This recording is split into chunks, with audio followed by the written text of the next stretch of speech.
Gentlemen and women of the press, welcome to the GFF headquarters in Carnaby East Layout. It's another window, June 2025. This one is a friendly window instead of competitive matches. The head coach, as usual, Jonathan Mckinstry is here, and he will be holding this press conference to announce his squad, the players that he has selected for this upcoming friendlies. And from there, you will have the opportunity to ask questions, and he will give you answers. We try to make it as economical as we can with our questions, because the press conference is going to run for 30 minutes. From there, we will bring it to an end. So without wasting much time, Coach, the show is yours. Good morning, or good afternoon, everybody. Thanks for coming again.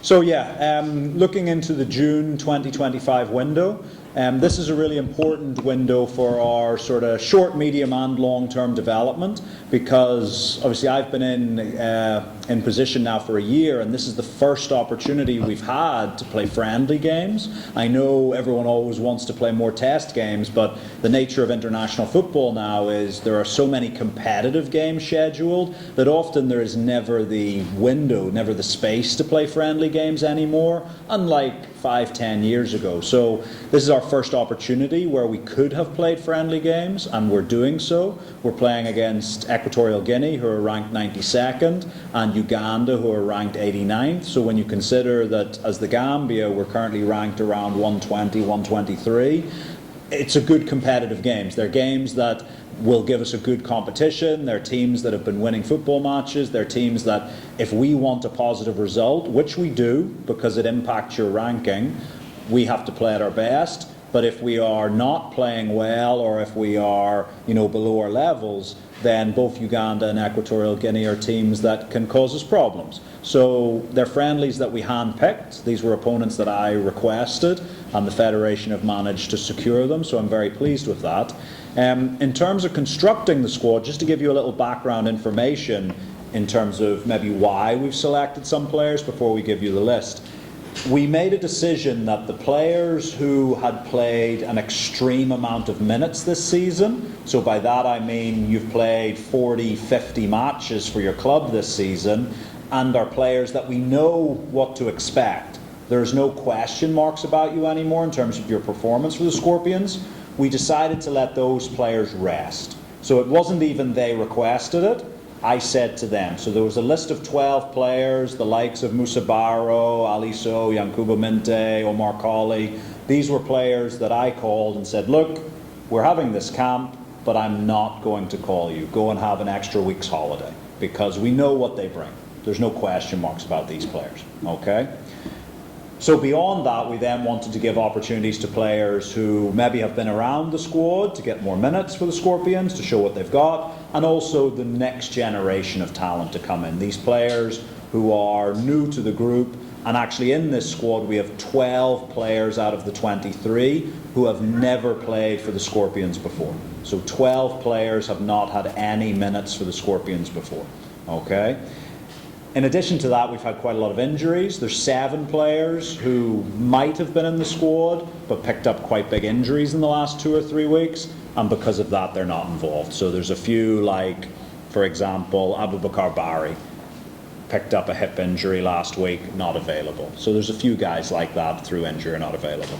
But anyway, on to the squad. So for goalkeepers, Ibrahim Ajarju, Babukar Gay returns to the squad. Jordi Bilali Danso of Girona enters the squad for the first time as our 3 goalkeepers. Defenders, Momadou Lion Njai, Sheriff Sinyan, Musa Jata of Aisil Ula, Dembo Saidikan from Vancouver Whitecaps, Alaji Sain of Horsens, Saini Sanyang, CSK Sofia, Omar Gay, Babukar Njai, and Mohamed Sane are our defenders. In the midfield, we have Mamadou Badjo, Jesper Cisse comes in for his first cap, Alassane Mane, Mohamedou Dramé of Sochaux in France comes in for his first cap, are our central midfielders. And then for the forwards, we have Abdoulaye Bamba Sanyang, Abdoulaye Mane of Mialbi, Yusuf Asanyang of Usters, Jibril Silla of Azam, Adama Sidibe returns, St Johnston, Zakaria Sawo of Djurgården, and for the first time in what I'm told 4 years, from the GFF Division 1, Alaji Wali is in the squad representing Hawks. So that's your 23-man squad. Like I said, there's 12 new players in there who've never played for the national team before, and yeah, we're very excited about it. We think it's not just for today, these players. If they show their high performance standards in this camp, they obviously can have the opportunity to come back in September, October. But we also think this is us starting to lay the foundations for the next 5 years of the Scorpions as well through this camp. So, yeah, so all of these things tend to happen over the medium term. They're not usually one conversation. So we've been in contact with Yusufa we're in June now, so I'd say about 6 months, probably about 6 months ago when we first had contact with Yusufa. And look, part of it as well is are people deserving of the level? Because just because someone has options available to them doesn't mean you call people into your national team. We don't give away free prizes here. It's about, do you deserve to be involved? And so Yusufa, since moving to Usters, when we look at his numbers and we look at his performance, yes, the team have been struggling, but in his position, he's been really he's had a good season. Okay, you look at him individually, you make some allowances for the fact that the team are maybe towards the bottom of the league, so where he operates on the field is maybe can evolve over time. But he's a very quick player, he's very efficient. So one of the things with Yusufa is when he takes someone on, he tends to go past them. So his efficiency is very high. He maybe doesn't have as many ball contacts as other players, but when he gets the ball, he makes use of it well. And the other thing that we like about him is his pressing. He uses his acceleration, his speed, not just for an attacking sense, but also his ball recoveries are very high. So if you look at his club performances, he's one of the highest in his league, in fact, at getting the ball back from the opposition. So yes, he's an attacking player, but his defensive contribution is very high as well. So for a 19-year-old, we like this. Obviously, he's represented Senegal at youth level, but he is Gambian. You know, he is Gambian born and bred. And look, part of it's about us telling players and showing players why the Gambia is a good option for them, but it's also about them wanting it. You know, if there's any player that I have to convince to play for the Gambia, I probably don't try for too long. I'll try hard, but if I'm getting the feeling that they don't feel the love for the opportunity, I'll stop pretty quickly, because I think everyone in this room and everyone out there listening, supporters, want the people who pull on that red shirt to have great pride in pulling on that red shirt. And so I got that from Yusufa, is that yes, he wants to play for the Gambia. And so the timing is right because of his performances. That introduced us to the conversation. And then it was pretty straightforward for him to want to come and play. So yeah, we're looking forward to seeing what he has. But make no doubt about it, he has a lot of competition on that left side of the attack line. So he has a lot to do as well. Yes. Rashid first. Rashid was invited. He was going to be part of the squad, but if you're sort of up to date, he came out of his game last week in the 30th minute. He's twisted his knee, and I spoke to Rashid. We gave him right up until yesterday, but the knee's still giving him pain, and he really wants to come, but it's just like he's not in a position to run without pain at the moment. So it's just super unfortunate. Because, like I said, there were some players who would have been involved in the camp, but injuries happen. So, look, Rashid's a young player. He's doing really well over there. This would have been a great opportunity for him. We think he fits into our 3-4-3 idea very well. But yeah, he stepped badly in the game last week. It seems really innocuous because it's not even a tackle. He's closing someone down, he goes to put the brakes on, and he's just twisted his knee and he's had to come right out of the game. So there'll be opportunities in the future for Rashid, so it's just one of those things. And for Aliou over in Egypt, look, Aliou's playing every game, but the simple fact of the matter is, when we assess players, we look at their performances. And for us, when we look at all of the things that I consider and the staff consider to be vital in terms of that left defence, left wing back position, so things like success in defensive actions. So when you go to press somebody, are you successful winning the ball, disrupting play, or is the player getting past you? What's your success rate in tackles like? What's your success rate in tracking players like? Offensively, how many crosses are you putting in per game? When you're 1v1 with an opponent, are you getting past them or are you losing the ball?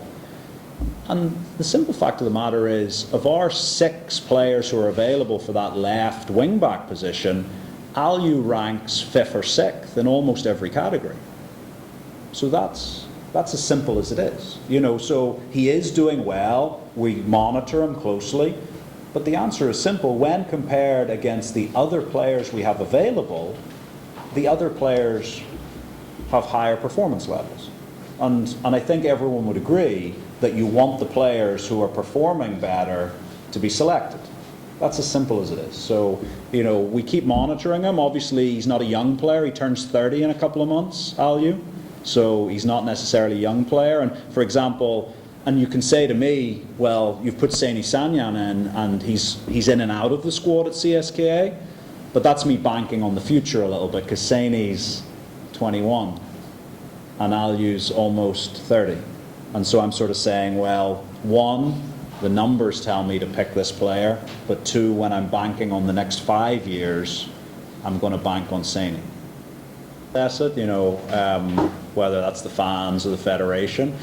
In terms of how far we've progressed, in terms of developing the team, which is when I look at the process, I'd probably give us a grade B. I'd say we've done a lot of good things, and when we analyse, which we do in depth in terms of our performance metrics, in terms of, you know, just so many things. Football has so many ways to assess yourself now. We're doing a lot of positive things, and in fact when we compare what we consider to be important in how we want to play the game with how the Gambia have played over the last 5 years, the last year has been the best in so many metrics. So in that sense we're making great progress. But the one area we haven't improved on, which is probably the most important one, is scoring goals.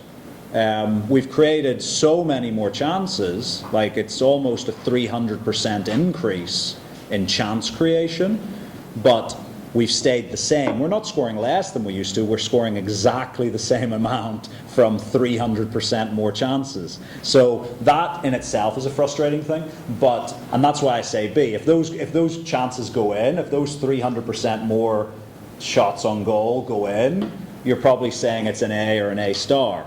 But it's not. It's a B, maybe a B minus. So we have to be hard on ourselves to say we're making good progress in many areas, but ultimately football is also about winning, and we've got to do that a little bit more. But we're very confident in the house, you know, everybody from me, the staff, the players, the federation. I also think a large proportion of the supporters. They can see with their eyes what's going on. They can see the progress that's being made on the pitch. And we're very confident going forward in terms of big success on the horizon. That was sort of a personal guarantee given to me by the Federation and the government, and I think it's in some document with the GFF, is that there's a commitment to use all FIFA windows. So to use all FIFA windows, because you don't prepare 1 week before. You know what I mean? We're preparing now for 5 years in the future. You are always preparing for the future. You're preparing for tomorrow, but you're also preparing for the future. And so if you wait until you're at an AFCON, at a World Cup, whatever, at any age category, and that's when you start preparing, are you really preparing at all, or are you reacting? And so preparation means it's done ahead of time. So for us, you know, using all of the camps is really important. It was a personal guarantee I was given when I came in, and I'm pleased that people do, you know, here, I think all of us would like that people do what they say they're going to do. And so it might not have been written down in the contract that we play these games, but someone looked me in the eye, shook my hand and said, yes, we will play friendlies. And we're doing it. So people are keeping up to their word, which is good. And what's the point of it? to continue to develop we've done so much development in our playing style over the last year. We need to keep taking more steps in that direction, more enhancements, but also, to bring in blood new players. Because when you're playing an African Cup of Nations or a World Cup qualifier against, Morocco or Tunisia or Ivory Coast, it's not necessarily the best environment to give an 18 or 19-year-old his debut. It's a lot of stress, a lot of pressure. And so sometimes it's to give those guys, it's a bit like when you take your children to learn how to swim. Do you throw them into the ocean with the waves and the sharks? Or do you take them to the toddler pool and let them learn how to swim? So it's a little bit like that for some of the young guys. We bring them in gradually, we understand, they understand us, and we build them up to a higher level. And yeah, look, in terms of expectations are always the same. The expectations are to be successful, in the short, medium, and long term. And, part of my job is to try and balance the short and the long term. I think it's very easy to say, right, we're only focused on the short term. We don't care how we play football. We don't care who's in the team as long as we win. And there's some coaches around the world who do that. And I'm not one to criticize them because clubs and coaches can do whatever they want. But I'm the coach who says, this is how I believe football should be played. I was on a radio show this morning where I said, I think part of my job is to help young Gambians fall in love with football. So if there's a young 6, 7, 8-year-old Gambian who's watching the Scorpions either on TV or hopefully soon at the stadium again, that they see this team play and go, oh wow, this is football. This is this wonderful, amazing game. So can we help some young Gambians fall in love with football, with how we play the game? And can we mix that with winning football matches and qualifying and hopefully in the future winning trophies? So that's the target. We didn't do it this time around. The guys again around me will tell you I am the biggest critic of myself in that. I look at it and go, need to do better there, need to do better there. But again, I do it in a very focused way because every day we've got to get better. So that's us. We want to play good football, but we got to win football matches, and we're on the right path, I'm certain of that, but we got to show it.